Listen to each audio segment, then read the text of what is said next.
Who can take on Doug Ford in the next election? Well, hundreds of students packed TMU today to figure that out. All 5 Ontario Liberal leadership candidates took the stage here for their first debate in Toronto.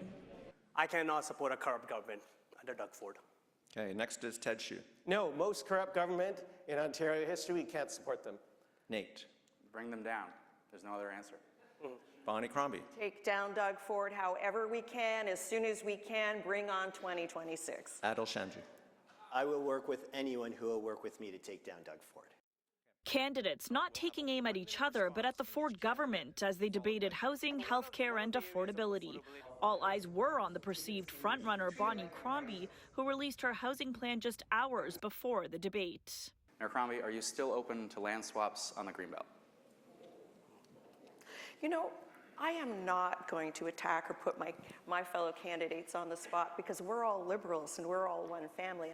And you know, I wouldn't want to be in an ad in case your leader criticizing you.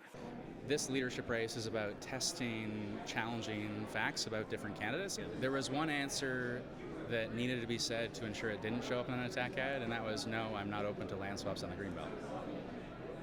But didn't the Liberal? Did you hear that answer? Nate was just saying you didn't really answer the Greenbelt question. So can we get a clear answer from you on whether or not you would open it up if you were elected?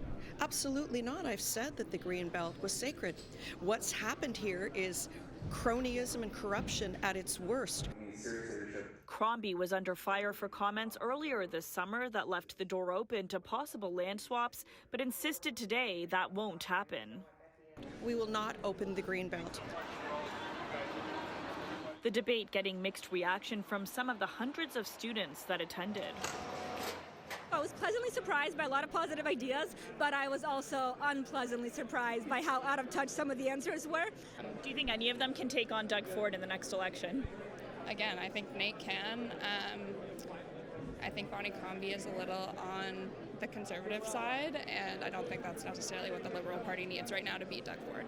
We spoke to some students after who feel your policies are a little bit too conservative for them. So, what's your response to that, and how do you kind of balance that out?